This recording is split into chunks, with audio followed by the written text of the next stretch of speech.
Welcome in to I Remember My First Time. Oh, yes! Don't be nasty, Jacob. Not that first time. Damn it!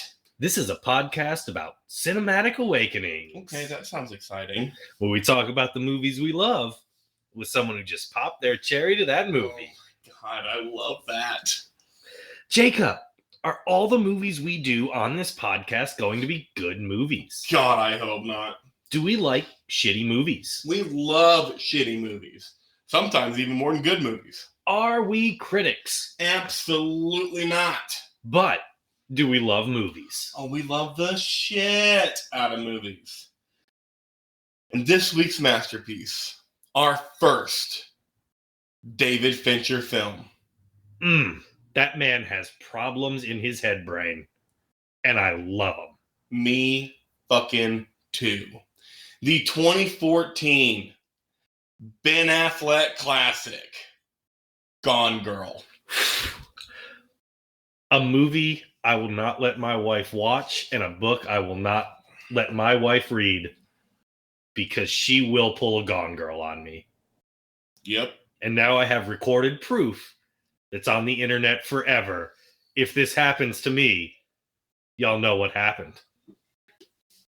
Jacob, we're so cute. I just want to punch us in the face. BJ, I am not a quitter, but I am that cunt. I am BJ Leica, and I offer discounts for people who married grade A sociopaths. Joined as always by me, Jacobicus. And I learned a new word from this movie. What is it? Twincest. And I wish I'd have known that during Game of Thrones.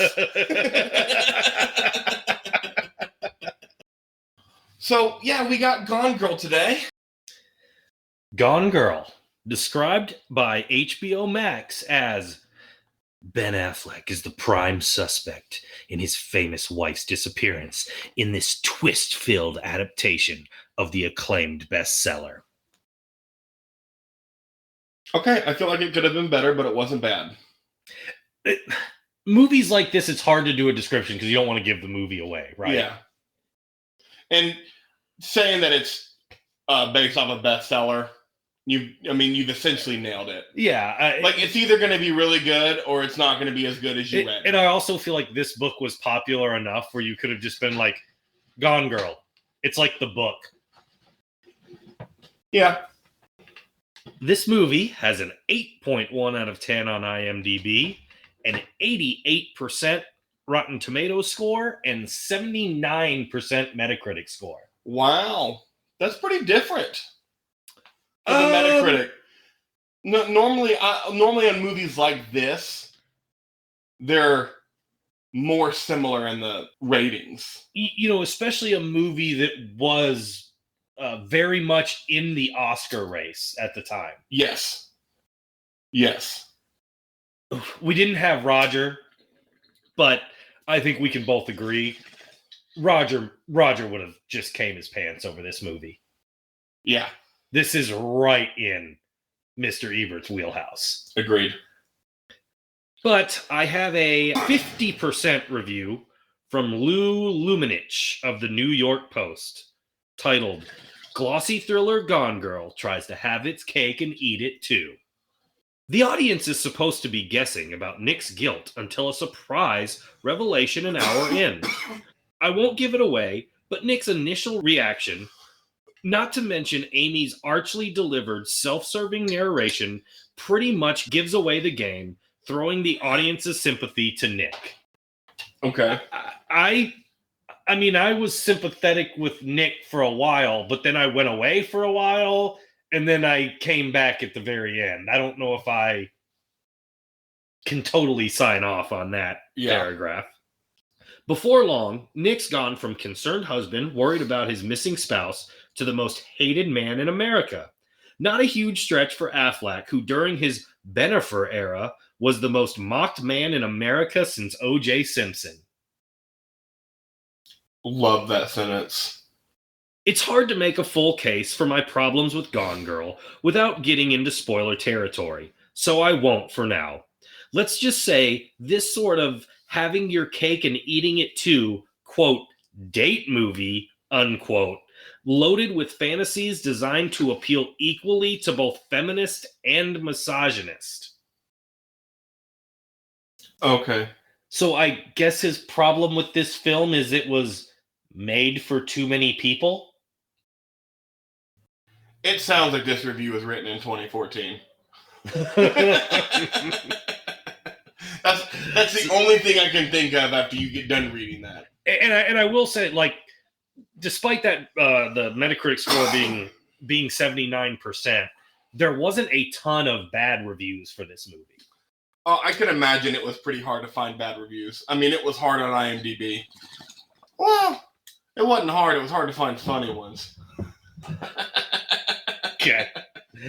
I mainly threw it because I loved the most hated in the Bennifer era was the most hated man since O.J. Simpson. What a great sentence. Which we had the Clinton sex scandal between Simpson and Bennifer.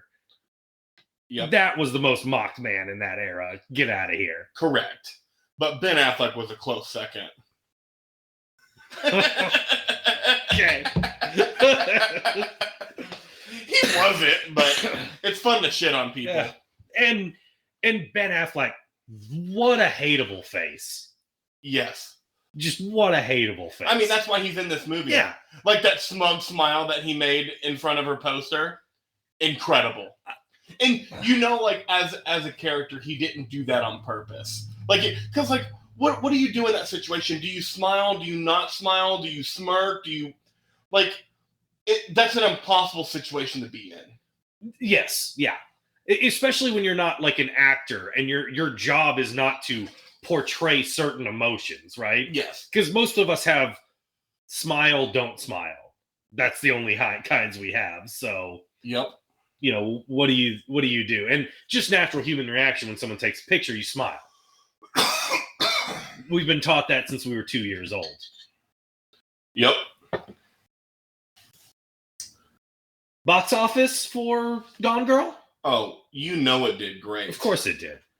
It had a $61 million budget because it doesn't need a high one. They do shoot in quite a few locations and they move around quite a bit. Sure, but just when it comes to the actors and the director that they got and everything, it wasn't that high of a budget, I think. Especially for a 2.5-hour movie. Right. It brought in $369 million. Hot diggity dog. Yeah. That's a successful film. Yes. I think David Fincher got done making Girl with the Dragon Tattoo and he was like, fuck. I didn't realize I'd have much fun. Actually, never mind. Because Fight Club was a book too. This is the first movie he did based off a book since Fight Club. And I think because Fight Club was a smaller book and he was like, I wonder how a bigger book would do. Well, and isn't Fight Club not like it's based on the book, but it's pretty loosely based on the book? I'm not sure. I've never read the book. I haven't either. I can't comment. Like I know Dragon Tattoo's pretty close in terms of yes, there's always differences in because books are 14 hours, movies are 2.5. Whatever, get over it. But that one's fairly close, and I haven't read Gone Girl. I'm assuming it's pretty close too. You gonna read Gone Girl now? I'll read it. Nice. I don't know about like now, but sure, I'll get to it. Yeah. So BJ, being the official virgin of the pod this week, how'd this movie make you feel? What'd you think about it? Wow. I don't know why I haven't seen this movie before. I've wanted to. I don't either, because you're a Ben Affleck fan. You're a David Fincher fan. Right. And you don't mind movies or books being made into movies. So I think the problem is it's hard to find yourself in I want to watch a David Fincher mood. I don't find that to be true because I like David Fincher a lot. Okay. But also, 2014, you were in your master's program. Yeah, I wasn't. That was probably a movie dark period. Yeah. For me, I was working a job 30 hours a week and doing grad school. Yeah. I didn't have time. When you weren't doing that, you were hanging out with me and Chris. Trying to have some sort of a social life. Yeah. And Rania, duh. It wasn't time for movies, is what I'm saying. Right. So I just missed it, and then, it's like kind of scrolling through the TV. What do I want? I want a 2.5-hour dark, twisted mind of David Fincher movie. No thanks. Yeah, no, not at all. So, and I get that too. I guess you do have to be in the right mood for a David Fincher movie because it's always 2+ hours.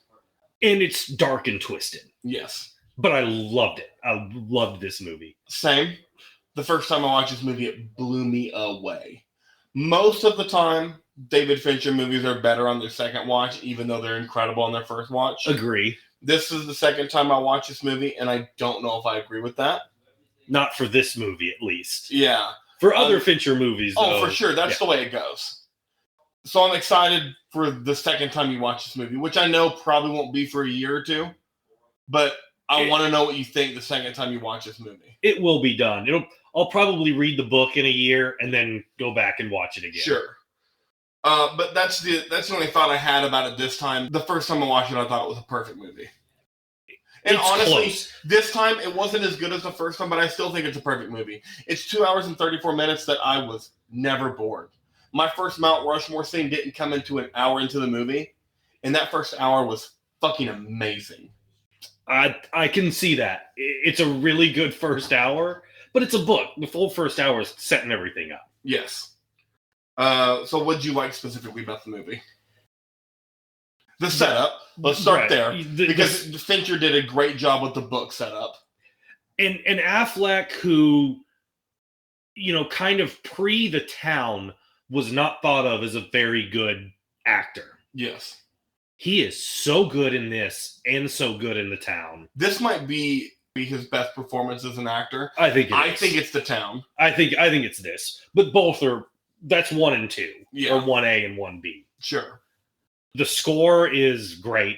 I think it was a Trent Reznor score, actually. I really need to start paying attention to the scores more because, as we've said on this pod, we're just two dumbasses who talk about movies. We're not critics. Yeah. And if there's one thing I barely ever notice in movies, it's the score. Like, I notice it in Tarantino movies, but his scores are so unique. Oh, and this is a really subdued score. Correct. And I don't notice subdued scores at all. But I'm typically bad with scores. It's something that I probably should try to start paying more attention to. But keep going. You like the score? Acting all around. Yeah. Great. I think the two people that get overlooked in this movie are Affleck's sister and the detective.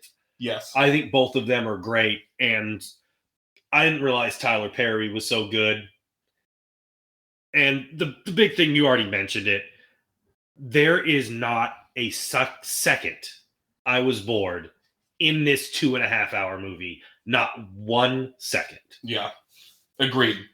I don't need to even say what I like because you've hit on it and I interjected sometimes. All that stuff too. Anything you didn't like?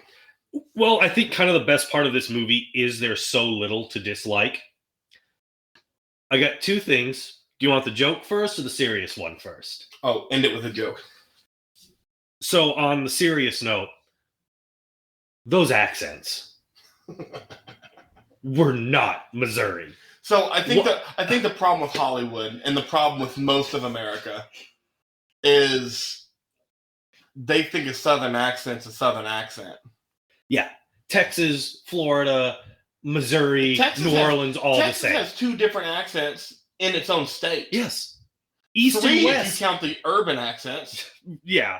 But there's not like a Houston accent. No, there's not. But I'm just saying, like, there's how urban people talk, and then you have East Texas and West Texas. Which sound completely different within Texas. And then Louisiana, from East Texas to Louisiana, which are right next fucking door to each other. Yeah. Vastly different. And then you go north to Arkansas, different. Yep. So that's the serious note.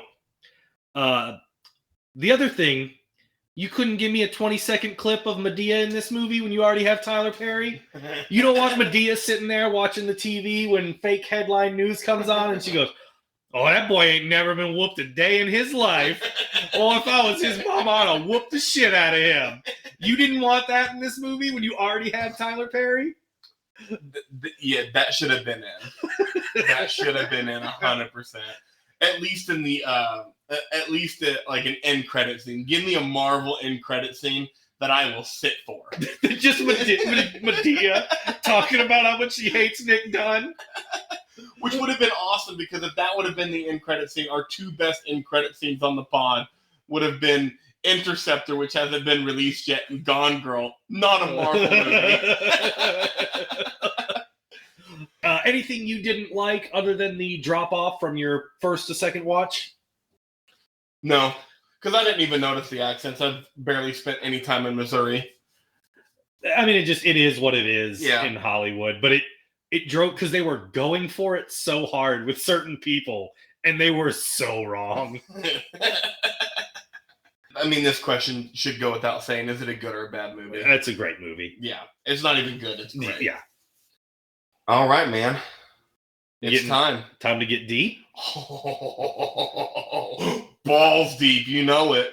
Mount Rushmore themes, baby. Neil Patrick Harris box cutter to the neck deep. Yep. Let's touch on that real quick. Actually, I'll start off the Mount Rushmore because that's my number 4 scene, killing Barney. 4? Yeah. Okay. I'm interested in what the other 3 are. I just loved how there was full-on intercourse and they didn't remove her panties. They didn't even move them to the side. You don't know that. I watched the scene. I've seen it twice now. I thought that the first time, too. Man, this hurts. This hurts. Uh-huh. I didn't know that. Yep. I guess maybe it could have happened, like, with me not noticing, but kind of upset me. But what a killer fucking scene. Where do you end this scene? I end the scene with her coming back, fully drenched in blood in the car, and getting in the shower, and us finally seeing a cock on this podcast. Spoiler, we both saw Ben Affleck's dick in this movie. And he's got a hanger. No shit! Which is probably why Michael Douglas didn't show us his dick, because motherfucker doesn't have a hanger like Benny Affleck. Yeah, but show us your... That even shows more, like, badassness. If you're like, yeah... That's... You get even more credit when you're like, this is my slightly below average dick. Look at it. Yeah. Like, I would have given an actor so much props for doing that. We would have still been talking about Michael Douglas and his average dick if you would have showed us. Yeah. But yeah, I end it there because what an intense conversation in the shower. Because it's just straight up like, you're fucked, bro. Yeah. Like, we in this for the long haul. You thought you got rid of me? You thought me coming back was going to be a good thing for you? It is not. You thought you could still just leave? And I probably start the killing the Neil Patrick Harris scene with the wine bottle rape. That's a hard watch. That is... David Fincher knows how to scene some very uncomfortable things. Yes, he does. And wow. Yeah, this is not quite Girl with the Dragon Tattoo. No, it's not. But it's real those good. 2 scenes in Girl with the Dragon Tattoo, as much as the second scene was satisfying, were some of the most intense things I've seen on screen. I will tell you, in that book, that little 3-page rape scene probably took me like 3 days to get through. Oh my god, 3 pages? Fuck me. That's a lot of fucking words. Wow. Yeah, it is a hard 3 pages to get through. But yeah, so that's where I started, because it's so disturbing and intense, and you kind of see where it's going, but you don't know the full scope of where it's going. And then just the amount of blood was so intense. And like the first time I saw this, like my jaw dropped to the fucking floor. Well, my 4th favorite scene is, I think this happens in the first hour. I could be wrong. It is when Ben Affleck's side piece joins him at his sister's house, and his sister walks in and is furious. So first it comes... Doesn't walk in. Oh, she's sitting there the whole time by the fridge, waiting for she's that. in the kitchen. She's been up for God knows how long. Just ready to tear into this motherfucker. Yeah. So it starts off what I thought was a really cool thing to do where it's so dark you can't really see the side piece, other than the fact that she just has glorious moose knockers. Moose knockers? Yeah, moose knockers. You just use the term moose knockers. Yes. They are big, they are beautiful, they are majestic, they are hypnotizing. Would you like to know what Nemma said during this scene? She's like, now that I've, she's in her mid-20s now, and she's just like, I understand why women get boob jobs. Those were real. They were perked up a little hot, because they were big, and how they were perked up, she was like, I think she got them lifted. Like, okay. Not like the boob job where you make your breasts bigger, but get them lifted. Okay. But I thought that was really good to kind of keep it dark so you don't realize until later that she's 20. Yeah. What the fuck? And there again, Ben Affleck's sister laying into him is great acting on her part. Her and the detective, I thought, gave Oscar performances. They were incredible. Everyone was. I know. But those are the two that blew me away most out of this movie. In a movie where Ben Affleck and Rosamund Pike are fucking killing it. And Tyler Perry and Neil Patrick Harris. I mean, the Rosie Perez and the black female cop in Superbad just going 110. Oh, not Superbad. Pineapple Express. Pineapple Express, yeah. Just going 110. Everyone's going 110 in this movie. And those are the two that just blew me away the most. No, nobody's throwing under 95 in this movie. No. Correct. Third favorite scene, Jacob? My third favorite scene is Affleck's New York trip to meet Tyler Perry. Okay, that's where he meets the first boyfriend, or the second boyfriend. Oh, true, that was accused of rape. That story was... And I love that. I love that scene so much because Fincher did such a great job starting that scene off with, okay, this dude's just fucking upset and a douche. Just with how he started talking about how fucking crazy she was, it's like, okay. And then Affleck's, no, tell me the story, the details. Like, don't just tell me she's a bitch. Right. He's like, I know. Yeah. Don't tell me something I already know. Yeah. And I thought just the way they started that scene was incredible.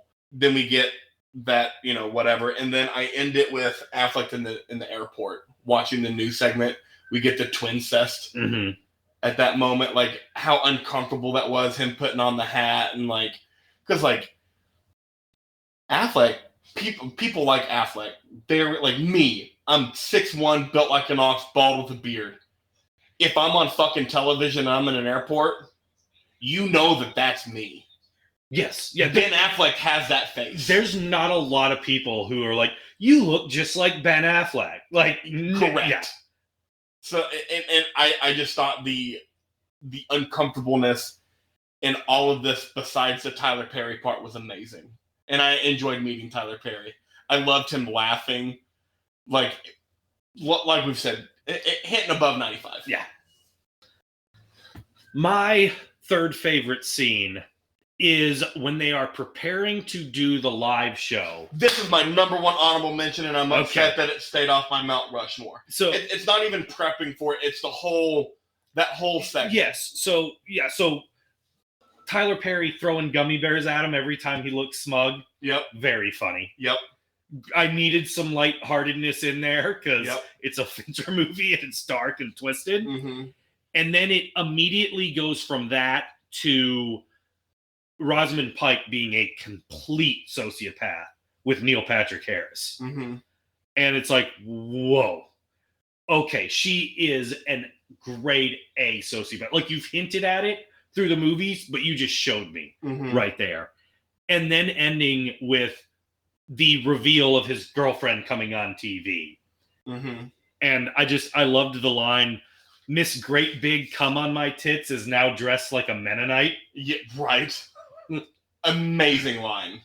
If I was to keep this scene in my Mount Rushmore, I would have Eddie Guerrero'd it and taken it to see Ben Affleck's response.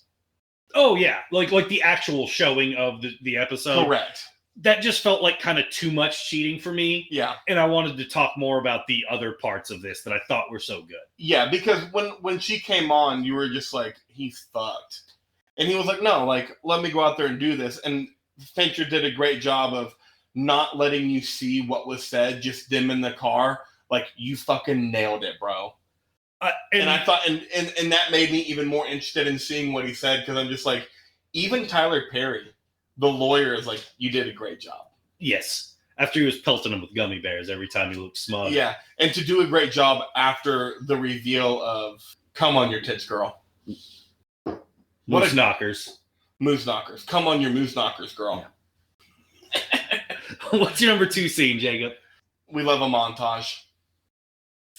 I really wanted to put this on here. I'm glad that I did then. I really you're a wanted montage to. person. Yeah, I know. So, yeah, how she set up the murder to get away with it and everything, and just a montage of everything she did in getting away. I think part of the reason why I didn't is I wanted to kind of talk about more things. Sure. Than and that's fine. Just in case you weren't paying attention, here's what's happened in the movie so far. Yeah, and this is my second time watching this movie, so putting the montage makes sense for me. Yeah, like I said, especially if you're a little bit confused as to what happened. Yeah. Let me lay it all out for This was you. a great exposition dump. Right. It was and you don't see this often. It was an exposition dump / montage scene. And I liked it. Yeah. I don't know if it can be done that often, but I liked it. So you have claimed not to like narration movies before this podcast started. And every time a narration thing comes up, I like it. So I think after 42 movies, I have to change that narrative. We are exploring ourselves on I Remember My First Time. I mean, that is what sex is for. And movies are sex. Movies are sex. That's the t-shirt.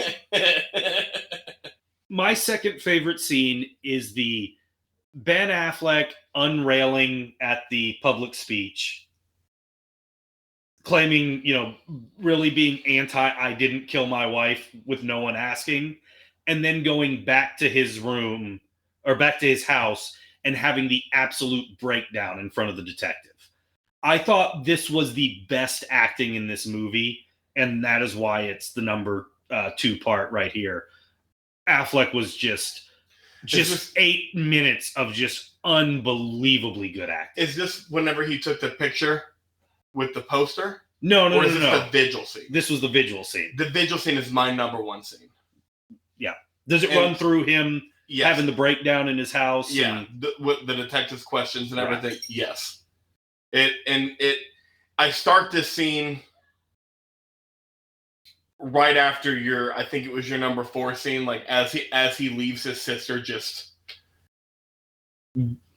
verbally abusing him for cheating, for being with moose knockers. Come on your moose knocker girl. This is when you're peak Teen Amy.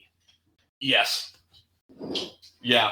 And then that's when her neighbor comes up spouting that she was pregnant, and you're just like, what the fuck? Great little twist. Great twist. Great scene. What's your number 1? Oh, I know what your number 1 scene is. Yeah, it's your number 4 scene. Killing Doogie Howser. Right. The incredible uncomfortable wine bottle, the Basic Instinct-esque sex turned murder. And I love that for this short amount of time that David Fincher had Neil Patrick Harris in this movie. Neil Patrick Harris did it so incredibly well, and David Fincher was able to do it with him. You didn't feel too bad about Neil Patrick Harris getting it. No. Because you knew that fucker was a creep. Yeah, I didn't really care one way or the other what happened to him. Which was incredible with how little he was on screen, that I didn't have evoke any emotion when she slit his throat. The one part you didn't mention about this scene, the questioning of her in the hospital, because the detective's killing it. Yes. And and everyone else is so sympathetic. And she's like, you fools. Yep. You dumbasses. Yep. Her evoking that is great. And the shower scene, I saw Ben Affleck's dick. It's the number one scene in the movie, okay? Got a fucking hanger. But again, you could set up a really boring scene where she's just telling him what she's about to do to make his life as miserable as possible. That could have been a super boring scene where they're sitting in the kitchen. They're not. They're naked in the shower, and it adds so much. She's got blood drenched all over her. It adds so much to a scene that 99% of directors would have just had him eating dinner given this talk. Yeah. And Fincher was like, no. Yeah. This is how we're going to do it because we're not making this movie boring ever. And it was incredible. I think we both had each other's honorable mentions with a very different list of Rushmore. Yeah, and I thought that this Rushmore was going to be pretty fucking similar. I don't know, man. It was hard for me because this isn't set up for that scene. That's true. I just felt like the scenes on my Mount Rushmore were unquestioned. Question yourself now? Not necessarily. Okay. Like the only one that I would replace is the montage scene with my honorable mention. But I would keep the order the same. All right. What do we got next? I found something very interesting with David Fincher while doing this podcast. So I guess we do a little bit of research. I mean, the tiniest bit. We get on IMDb and notice trends. There are vastly different ratings between IMDb and Rotten Tomatoes on Fincher movies. Really? Fight Club is the top-rated movie on IMDb at an 8.8. On Rotten Tomatoes, it's a 79 and is Fincher's sixth highest-rated movie. Wow, okay. Seven, number 2 on IMDb at an 8.6, is number 5 on Rotten Tomatoes with an 82. Gone Girl is the third highest on Rotten Tomatoes and on IMDb. My personal favorite, Zodiac, is number 2 on Rotten Tomatoes at 90% and number 7 on IMDb at a 7.7. Wow, okay. I can see why people don't like Zodiac. And The Social Network is the top-rated movie on Rotten Tomatoes and the number 6 on IMDb. I've never seen The Social Network. I haven't either. I think my favorite Fincher movie, after thinking about it, is Girl with the Dragon Tattoo. Okay. Followed by Zodiac. And before we leave the Fincher discussion, we talked about this earlier this week, and I just want to. I had this highlighted moment, I guess. This epiphany. Fight Club is the. How did I say it earlier this week, BJ?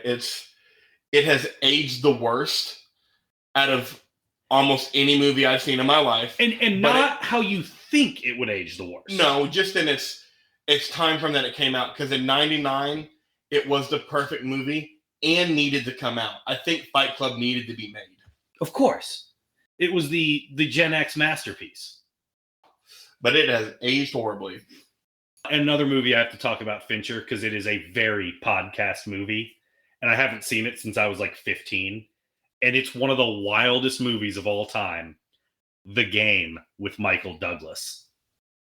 I've never seen it. It's wild. We got to do it on this podcast sometime. Let's do it. I'm down. You know I'm down for Michael Douglas movie just so I can shout and show us your dick. Of course. So, breaking down characters? You know it. You want to start with the Ben in Bennifer, the most mocked man in America since O.J. Simpson? Tour de force of acting in this movie. The only thing I haven't said about this performance is about 45 minutes into this movie, I was like, this should be Casey Affleck. And then they turned it into the punchable face being a big part of the storyline. And I was like, oh, it's got to be Ben Affleck, not Casey Affleck. Yeah. But first 45 minutes, I was like, I think this should have been Casey. And then that turned, I was like, nope, good choice. You made the right choice. Right. Oh, fuck. What was I about to say about Ben Affleck? I mean, you've said he's had a hanger like 3 times already. It's because he fucking does. You saw it. It's just facts. If I think based off of the Ben Affleck movies I've seen that he's directed, if Fincher wasn't going to direct this movie, I'd have been okay if Ben Affleck did. I think he could have done a pretty good job. Yeah. It wouldn't have been the same movie. No. And I don't think it would have been near as perfect. But I think it would have been a good movie. That's fair. That's all I have to say. Anything else you have to say about? No, we mentioned him a lot, and it's just a great performance. Rosamund Pike. Such a great psychopath. Kind of a just a step below the Sharon Stone sociopath in Basic Instinct. Yeah. I think she played the sociopath better in this movie, though. It wasn't as sex-based as Stone's. Yeah. But I think her performance as a sociopath was better.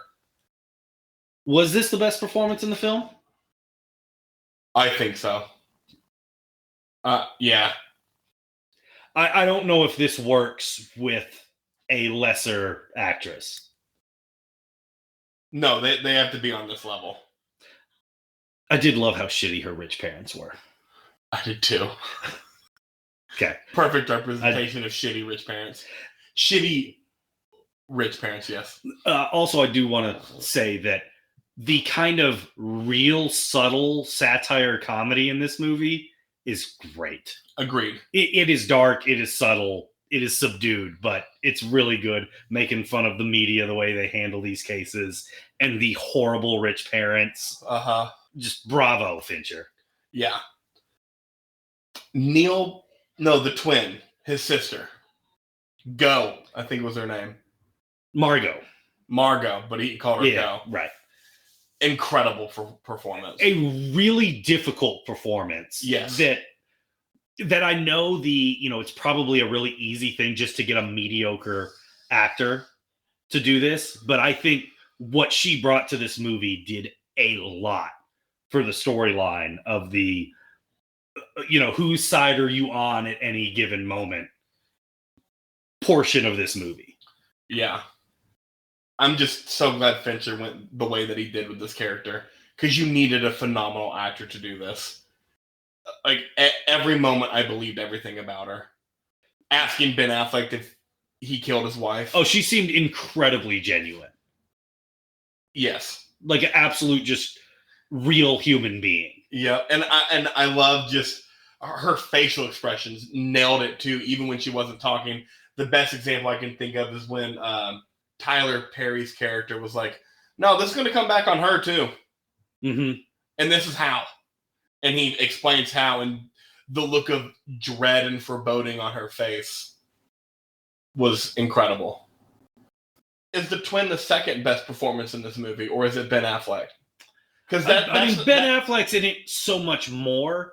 I think what she does is vitally important to making this movie never feel boring. Okay, so out of the secondary characters, Ben Affleck's twin, Neil Patrick Harris, the lead detective, and Tyler Perry, who gives the best performance? The twin, followed by the detective, followed by Tyler Perry, followed by Neil Patrick Harris. I go Neil Patrick Harris, then Tyler Perry. Okay, that's fine. But I think Neil Patrick Harris and Tyler Perry are neck and neck. They just do different performances. Yeah. And I enjoyed Neil's more. You've got kind of a subtle comedic performance with Perry. Yep. Versus an absolute creep show. Yeah. With Neil Patrick Harris. Yeah. And a subtle creep show. Right. Neil Patrick Harris, just the total subtle creep show of his character, he did such a phenomenal job at. I don't think anything else needs to be said. I'm a little interested in seeing Neil Patrick Harris as like a comic book villain. Okay. I can see that. Just a thought. Yeah. Do it, Marvel. We dare you. I don't think Marvel's listening to our podcast. Probably not. You have her on here as lead detective lady. For one, she was hot. Yeah, I didn't remember her name when I was putting the list together. That's okay. She was hot. She had it going on. And just so smart and so strong. And I loved her idiot partner. And she's just like, no, do police work, dude. Like, right now, we don't know that he's the killer. And even when they arrested him, like, they arrested him based off the evidence, but it's still very much like, shit doesn't make sense here. I mean, she was a good detective. Taylor Swift once said, no body, no crime. Hey. And Tyler Perry said that was their biggest plus. Yeah, no, I thought, and her, like the twin, such a good job of not making the first hour of this movie seem boring. Yes. She carried the first hour almost by herself. Because she kind of goes away after the first hour until the pseudo-interrogation scene Yep. In the hospital. Yep. But just does a really good job of never making me feel bored in this first hour that could have gotten boring real easy, real quick. Yep. Without those two females. Agreed. Tyler Perry. I just needed the Medea spot at the end. Oh, that would have been so great. I want it to. I didn't realize that I needed it until you said it. And this movie's not perfect because it doesn't have Medea. It's official. I'm about to make you more of a Ben Affleck fan. Okay. I have some good trivia. The trivia to this movie was a lot of fun to read. It wasn't a lot, so I didn't have to sift through a lot of trivia. It was about 70 different bits. A lot of crazy Fincher stuff? Kinda, but also not really. Like, it just good trivia. Yeah. And I pulled out the best ones for everybody, like I always do. I'm going to start with casting trivia. Tom Cruise and Reese Witherspoon were initially desired for the lead roles, but neither wanted to perform nude. Absolutely fucking not. I think Tom Cruise could have done it. I do too. Witherspoon. I don't think Reese could have done it. And through our trivia, I think even actually the next one, she realizes she couldn't have done it. Okay. Reese Witherspoon obtained the film rights from Gillian Flynn in June 2012 and decided to produce under her new production label Pacific Standard, as she would be able to play the role of Amy. However, after her initial meeting with David Fincher on his vision of the film, Witherspoon withdrew from contention, realizing that she wasn't the right person to play the female lead. Also, I think both of them maybe a little too old in this spot. I don't think so. You think it'd work with 50-year-olds? I think so. Okay. Especially because they don't have to be 50. They can be portrayed in their 40s. Reese Witherspoon and Tom Cruise could both easily be 40. Yeah. 41 and 39 or something. Yeah. Okay. David Fincher explained one of the reasons he cast 35-year-old Rosamund Pike as Amy was that she was unclear of age in her appearance and could pass for an older or younger woman. Rosamund's revelation that she was an only child also proved to be a very appealing aspect for Amy's character in Fincher's opinion. Yeah. Yeah, so you could have played some weird psychopathic murderer because you're an only child. Yeah, hire me. Next time you need an only child, hire me, Fincher. Yeah, because he's weird as fuck. And I can look 50 or I can look 31. When it comes to casting roles, David Fincher typically goes on the internet to look through pictures of actors to help him find the right type of actor for a role. When casting the role of Nick Dunn, Fincher spotted photos of Affleck and noticed a particular smile Affleck had on dozens of pictures. According to Fincher, it captured a particular emotion in a scene of Nick Dunn smiling that showcased the essence of the character. Is punchable an emotion? I think so. Soon afterward, Fincher cast Affleck in the role. And I think the scene he's thinking of is him in front of Amy's poster. Oh, yeah, that's the one. Yeah. Tell me what you think about this. John Hamm was seriously considered for Nick Dunn, but his schedule on Mad Men didn't allow this. Wow. Would you think John Hamm would have done a pretty good job? John Hamm would have. Coincidentally, Ben Affleck previously directed Hamm in The Town, and Hamm was the top contender for the role of Bruce Wayne in Batman v Superman: Dawn of Justice, which went to Affleck. Whatever. That movie's trash. I don't care. But you think Hamm would have been a good Batman? Yeah. Okay. He's got the chin. He does. David... Also from Missouri, I believe. Oh, okay. Did not know that. I think he's a St. Louis guy. Nice. David Fincher trivia. This is Fincher's third film in the IMDb top 250 movies after Seven and Fight Club. Which you can officially take Fight Club off that list. Like I said, it's aged bad. Put Zodiac or Girl with the Dragon Tattoo on that list. Seven has not aged poorly. Seven's still... Yeah, Seven's incredible. What's in the box? My dick in a box? Rosamund Pike told film critic Peter Tavers that when Fincher would catch her on set about to use her cell phone, he'd take a stern-faced selfie and send it to her, causing her to instantly pocket her phone. That's good management style. Yeah. Fincher cast Emily Ratajkowski on recommendation of Ben Affleck. Fincher admitted that he had no idea who she was until Affleck told him to watch for her appearance in the infamous Robin. Blurred Lines video.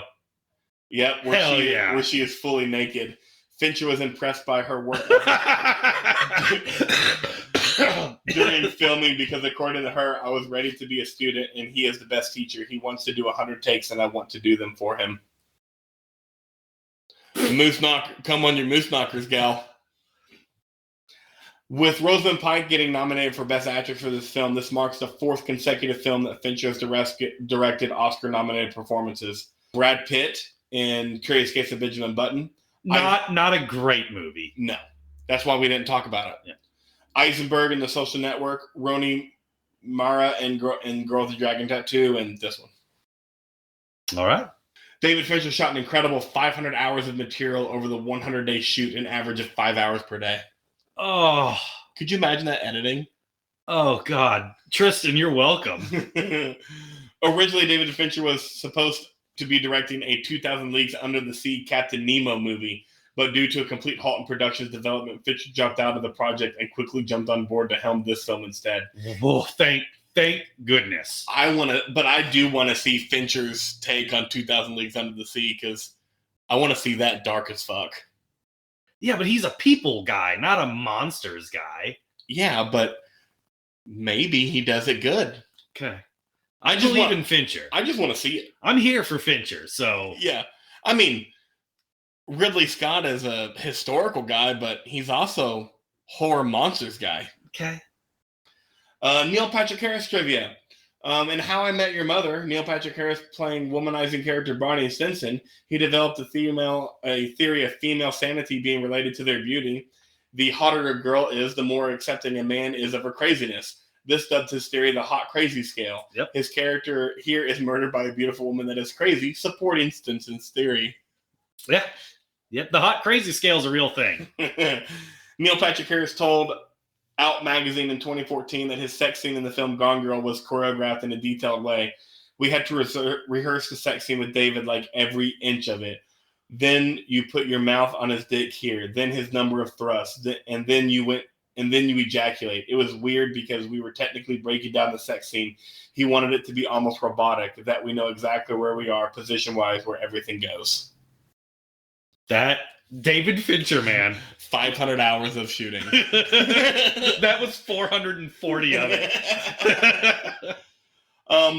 This also contains a spoiler for Jaws. With this film being nominated at the 87th Academy Awards, Neil Patrick Harris became the second Oscar to die in a movie that was nominated during the ceremony in which they hosted.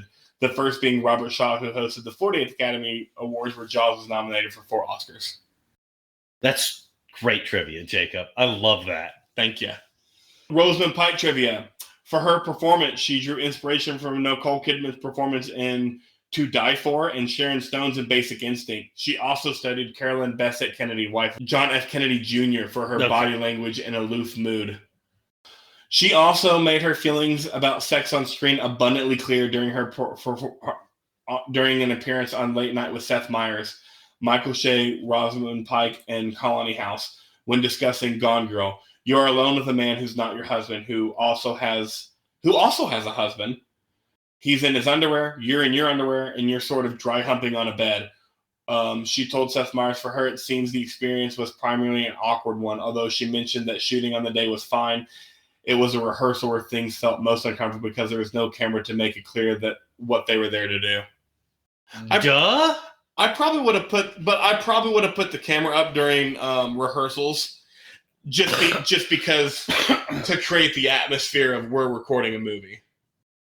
I agree with that.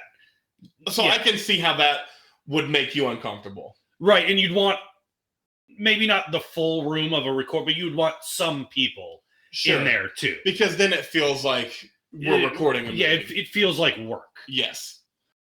So she claimed that per David Fincher's request, she and Neil Patrick Harris spent 2 hours on set completely alone rehearsing their sex scenes. Oh, I'm just like we're just gonna say we're gonna do this. Yes. And we're just gonna talk about Game of Thrones or something for 2 hours. Maybe play some cards. She gained and lost 13 pounds 3 times to play the character at different times in her life. She stuffed herself with hamburgers and malts to gain the weight, and exercised as a professional boxer for as long as 4 hours a day and ran 5 miles in 42 minutes to lose the weight.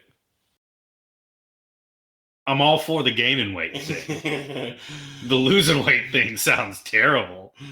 When Nick pushes Amy against the wall, it was so physically intense that she almost got a concussion. She told Vanity Fair, "I think around take 18 of getting my head bashed against the wall, I literally saw stars." Yeah, WWE's not that easy. She said in a magazine article that making the movie that she including some levity during a scene where she's making pancakes that wasn't in the script in order to convey a lighthearted friendliness to Affleck. Pike said that the nature of Nick and Amy's relationship didn't allow or call for much, if any, playfulness, but she wanted to add it because it could either play as genuine and showing some basic affection between Nick and Amy, or it could be another part of Amy's warped psychology relative to everything else she says and does in the film. For me, it definitely hit the warped psychology beat. Yeah. That was creepy when she was making crepes. Yep. I was so creeped out. Yeah. Rosamund Pike used a Dora the Explorer doll to practice her sex scene with Neil Patrick Harris. Hola, let's go to the panoche. Swiper, no swiping.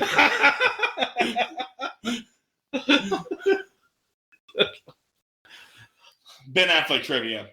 Ben Affleck's weight fluctuates in the film, with him being a fairly average build to being muscular as a result of being cast in Batman v Superman: Dawn of Justice. Okay, there was a few scenes where I was like, Affleck looks jacked here. Yeah.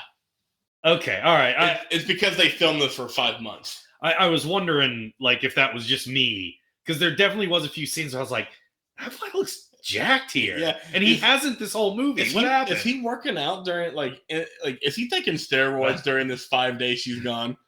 Ben Affleck's character searching for a woman named Amy recalls the title of an early Affleck movie, Chasing Amy. It does. I didn't ever cross my mind, but yes, one of your favorites. Yes. In addition to having the same word in both titles, as well as Ben Affleck's brother Casey Affleck, there are several plot similarities between this film and Gone, Baby Gone, which was directed by Ben.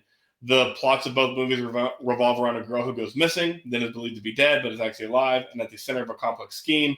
She is returned home to an uneasy home life. Both films are based on novels and even have very similar posters. So if you want to see this movie directed by Ben Affleck, just watch Gone, Baby Gone. I guess so. Production of the film had to be shut down for 4 days due to Ben Affleck's refusal to follow David Fincher's vision and wear a New York Yankees cap for a scene where Affleck's character Nick is at an airport. When he put on the Mets hat, I knew it. I fucking knew he was supposed to put on a Yankees hat, and Affleck was like, no fucking way. I will show you my dick. I will not put on a Yankees cap because I am a Red Sox fan. Go Sox! The Bostonian actor said to Fincher, "David, I love you. I will do anything for you, but I will not wear a Yankees hat." Eventually, the two settled on Ben's character to wear a Mets cap. Fincher jokingly describes Affleck's actions as an entirely unprofessional in the DVD's Ono comedy. No, bullshit. That is absolutely professional. If you're doing a movie and they're like, Jacob, I need you to put on this Bears hat, what are you saying? No. It's not happening. Like, I'll put on a Bengals hat. How about a Browns? Anything. Yep. In order to figure out his character, Affleck researched and studied several men who were accused and convicted of killing their wives. He paid particular attention to Scott Peterson. This was the first time Affleck had done full frontal nudity on screen. Affleck said he agreed to do it because Fincher told him that he wanted it to be like a European movie, warts and all. There could be no vanity from the cast members, as he wanted to portray the characters just as in real life. Before you say anything, Affleck's dick does not have warts and all. I thought you were going to say veins and all. That would have been good. And then on top of the New York Yankees bit, this is also going to make you more of a Affleck fan. Unprofessional. Get out of here, Fincher. That is not unprofessional at all. He said Fincher jokingly describes. Oh, okay. Yeah. Ben Affleck would constantly sing 80 songs in between takes. Impressed, Tyler Perry decided to start a game that ended up lasting the entire duration of filming.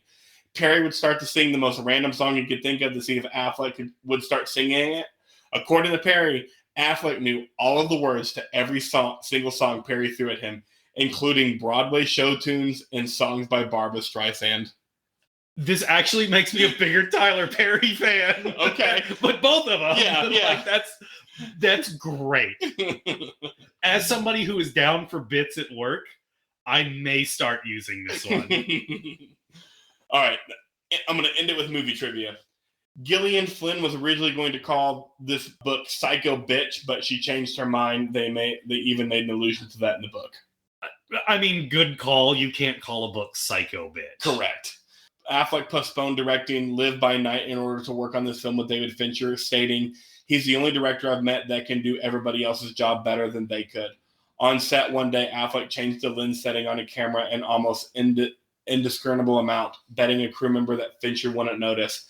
Affleck lost the bet as Fincher brought up, "Why does the camera look a little dim?" I mean, that man is talented. Yes. The bar restaurant in the movie is now a real restaurant exactly where it was filmed in downtown Cape Girardeau, Missouri. I love a bar named The Bar. Yes. Perfect name. Best name you can come up with a bar is The Bar. Correct. David Fincher's musical brief to Trent Reznor and Atticus Ross was based upon a visit he paid to a spa wherein the music meant to relax him. He perceived as creepy and made him feel uncomfortable. This gave him the idea to set the music as though it is passive and relaxing, but actually instills a sense of dread, which you felt through the movie. And David Fincher, the only thoughts you have are creepy thoughts. Correct. Don't lie. A billboard advertising Amy's disappearance promoted the website findamazingamy.com. It was a working website featuring a news ticker from KRBK-TV, the Fox affiliate based in Springfield, Missouri, that information about the disappearance of Amy Doonan, links to the film's social media pages, and official trailer. As of August 2019, the URL now directs to the 20th Century Fox Movies homepage. So it used to be a website. When Nick is playing the board game, The Game of Life, with Margot, he lands on the marriage block and adds the wife peg to his car, then hands off to Margot for her turn, neglecting that in the rules of the game, one makes another honeymoon spin immediately after getting married. Nick not knowing how to play the board game Life is actually a very subtle metaphor for Nick not knowing how to play the game of life. You love your metaphors, don't you? Sure do. During an appearance on The Watch That Happens Live with Andy Cohen, Sofia Vergara, and Reese Witherspoon in New York City to promote the new film Hot Pursuit, Gone Girl producer Reese Witherspoon chatted about Ben Affleck's nude scene in the film and admitted that she thinks he has an amazing penis. Reese! Chill, girl, you're married. She even said congratulations to Jennifer Gardner, Affleck's wife at the time. Many people quickly pointed out that if a male actor had said that about an actress's breast or ass, they'd have been destroyed on social media. Congrats on your husband's great big wiener. It is not a coincidence that Nick gives Margot the game Mastermind, which is then put on a shelf on the top of the game's emergency Let's Make a Deal in the Game of Life. Another metaphor. 3 more. They're kind of long, then I'm bad.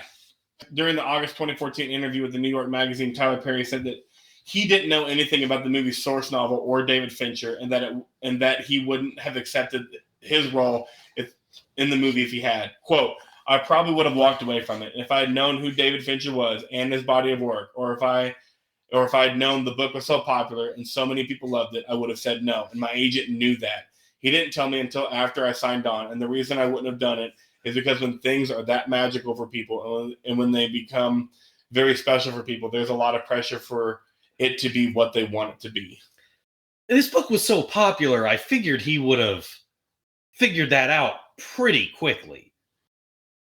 I had never heard of this book. Oh, okay.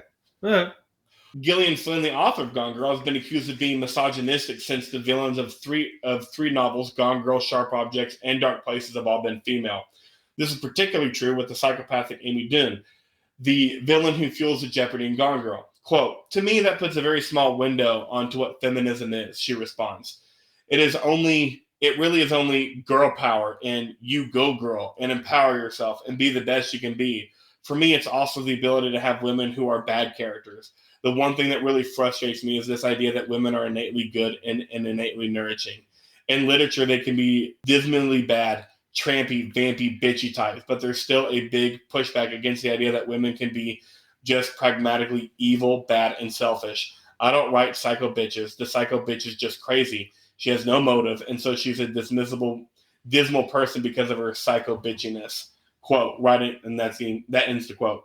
Writing on her website, she concedes that hers is, quote, "not a particularly flattering portrait of women, but that's fine by me. Isn't it time to acknowledge the ugly side? I've grown weary of the spunky heroines, brave rape victims, soul-searching fashionists that stalk so many books. I particularly mourn the lack of female villains," quote, quote. It should probably be added that her lurid plots make no claim to social realism. To interpret her evil female characters as somehow representatives of the real-life gender, you must willfully overlook hundreds of pages of other people. Well, I mean, because the two, probably best people characters in this are the twin sister and the detective. Yeah. And also, like, you have a woman who outsmarted everybody. Mm-hmm.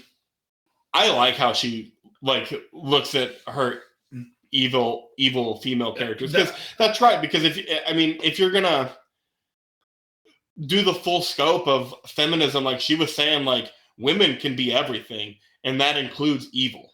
That was a very, very interesting breakdown. I enjoyed very much of her thoughts on that. This, like I said, this was fun trivia to read. It was good trivia. That was good stuff. But yeah, that ends it. Now, are you ready to do our impersonation segment? I guess so. What's our impersonation segment? We're doing our best fake, famous headline news anchor, Nancy Grace. Okay. I'm Nancy Grace, and I'm telling you a story about a cute white woman that something bad happened to. Because I only care about cute white women. I don't care if I said you fucked your twin sister. I will not apologize for it because I'm a bitch Nancy Grace. I don't like Nancy Grace, by the way. You're not a big Nancy Grace fan? No. That was a genuine impersonation. That was. She will never apologize. Like, she'll go on and just bash people for 2 months straight. And then it'll turn out that that wasn't the whole story. And then people will be like, I just want an apology from you. And she's like, no, I don't have to. That's where the story was going. Yeah. It got me ratings. I don't have to apologize. I'm just here to make money. Okay. Welcome in to tonight's segment, The Nancy Grace Show. Here where I just shit on everybody. I don't do anything. I don't do anything worth notable. I just like to shit on people. Good, bad, evil. Everyone gets shit on but me. Even my fucking kids. And today we're shitting on everyone. That's what I got. All right. I just remember the Casey Anthony case and her just keep going, baby Kylie. The original Karen is Nancy Grace. Fair. All right, we got that out of our system. Thank God. Final thoughts in the movie. I'm going to go first. Okay, fair. I rated this movie an 8.5 when I got done watching it the other night, Friday night. Good score. Really good movie. Yeah. After talking about the movie and all the performances and everything else, I'm going to bring this up to a 9.2. Still rounds down to a 9. I don't know why. Actually, I'm going to round it up to a 9.6. Am I going to sit here for like 3 more minutes and it's going to be a 10? No, I don't know why it doesn't get those other 0.3, but it's a 2 hour and 34-minute movie that I was never bored, that had incredible performances by everyone that showed up on screen. Everyone was so good. Everything was so good. Yeah. There's almost nothing that's bad about this movie. Yeah. I put it at a 9.5 because I'm cheating a little bit, because it depends on, so if you're doing the full scale movie, how many movies are 10s to you? Yeah. If you're a person that's like, there's only like 10 movies that are 10s, then it's not a 10. Yeah. But if you're like, oh, like there's all my top 100 movies are 10s, this is a 10. So it's a 9.5 for me. Yeah. I'm like, I don't have a ton of 10s, but I don't have a little either. So I'm okay with this rounding up to a 10. I mean, Jay and Silent Bob's a 10 to me. Scooby-Doo is a 10 to you. Yeah. So Gone Girl can be a fucking 10. So 2 great scores, which means we recommend everybody watch this movie. Yes. It's incredible. There's nothing wrong with this movie. Nope. At all. And it's rare to find a 2 hour and 34-minute movie that you're not bored once. Go watch it, people. Off the top of my head, The Departed is one. Yeah. The first Godfather. The first Godfather. And not every Scorsese movie is like that. I get bored in parts of Wolf of Wall Street. Definitely. Parts of Goodfellas. Oh, yeah, there's big chunks of Goodfellas where I'm just getting through it. Yep. So it's hard to do even for the best directors. Hateful Eight does it. Like I get there's parts of Hateful Eight that I kind of get bored. Mm-hmm. So it's hard to do even for the greats, and this one does it. There's not many that do. No, not even all Fincher movies are like that. No, there's parts in Zodiac where I'm kind of like, okay, let's go. Yep. Come on. Yep. Should they remake this? I don't think you can. I don't think you can. I don't either. think you can. Make another one of her books. Oh yeah, that's fine. Because this is basically as close to an erotic thriller as we're going to get in 2023. Correct. Good and bad IMDb reviews. Let's go. Let's go. Our 10 out of 10 is titled Brilliant by Attractive Eyes 20. So this person's been told they have pretty eyes. A lot. Okay. Well, I was afraid that it would be boring or something because it was 150 minutes. But surprisingly, it's a great start to a review. Yeah. Wait until I finish this sentence. I'll start over. Well, I was afraid that it would be boring or something because it is 150 minutes. But surprisingly, it was the most joyful movie ever. I'm not sure joyful is the adjective I'm describing this movie with. But no. I didn't feel the time at all. And I was totally interested in every scene and every single detail in the movie. The story is beyond amazing and the acting was spectacular. So intense and it keeps you guessing all the time. And what is more beautiful is that it makes you always guess something and then discovers that you guessed wrong. Ben Affleck was amazing. I really don't know what more to say. I just adored it. It was one of the best movies that I've ever seen. It is that type of movie that affects you in a very beautiful and deep way, and you keep thinking about it for so long and could never forget it. And have nightmares that your wife is going to do it to you. Yep. Now, somebody didn't like this movie, huh? Correct. I want to know why. Because I'm ready to fight. 1 out of 10 by Little Akurta 13. Titled... Ben Affleck didn't have a little Akurta. He did not. It's titled Terrible with capital letters. And it's literally titled Terrible, which she wrote in all caps, dash with capital letters. I was wondering why you said that, but okay. I read the book. I watched the movie. Let me tell you something. This is the dumbest shitstorm they ever tried to sell me as good. Just one thing, and it will say it all. Is this good? No. I read the book, and I thought it was the most unrealistic shit I ever saw in my life, especially the Amy and FBI part where they believe everything, although the whole story was screaming, I am a fucking liar. So this person has never read Lord of the Rings or Harry Potter. Why do you say that? Because this was the most unrealistic shit they've ever read. Okay. The movie was the same. It's a huge disappointment, both the book and the movie. The whole thing is dumb. The girl is clearly a psychopath. They try to sell her as a mastermind who thinks about everything. They try to show the police as stupid bastards who will believe every coincidence just because the woman was raped. Before you comment, how do you invest the time for a book, hate the book, and then still sign up to watch the movie of the book that you hated? Now, I've never, outside of a school assignment, right, finished a book that I hated. Because why would you? A book is a 14-hour commitment. You're committing 14 hours to something you don't like? You're a crazy person. Like movie, okay, a movie's 2 hours. You can just get through it. You don't have anything else to do. You already set the time aside. But a book? Yeah, I don't know. And then I know you wanted to comment on that last sentence. Oh, see the Duke Lacrosse case in, how can district attorneys and cops just be like, oh, she's got raped, so I guess we can't really invest. That's happened countless times in this country. How is that unrealistic? It's not. Anyway. And the female detective throughout the whole movie was not like that. No, she was a very good detective.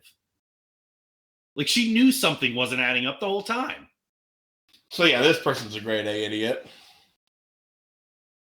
How do you finish the, like you said, how do you finish the book? But whatever, I can see, like, if you've already read, if it's a 300-page book and you've already read 150 pages, you're just like, I've invested this much time, I want to see how it ends. Like, I can see how people, especially people that love reading. But if I just don't understand how you hate a book and you sign up for the movie that the book's based off of. You already hated the source material. That is shocking that someone would do that. You're right. I didn't even think about that. I was so caught up in how big of a commitment a book is to hate it and still finish it that I didn't even think about being like, oh yeah, I hated the book. Let me see the movie? Yeah. Makes no fucking sense. Of course you weren't going to like it. But yeah, we already said people should watch this movie. Go out and watch this movie. It's on HBO Max. It's incredible. We have a very, very, very special episode next week. It's the most specialist and the most important episode. Don't say what it is. Let people be surprised on Monday. Okay. We'll tell you what it is on Monday. It's a day that's near and dear to our hearts. Yep, the most important day of the year. The only non-made-up holiday in this country. See if you can guess what it is. Follow us. Social media at IRMFT Pod. That's Facebook, Twitter, Instagram. We have a Reddit that we don't use. Email us at gmail.com. Yep. Stay tuned for our very, very special episode. Until then, bye.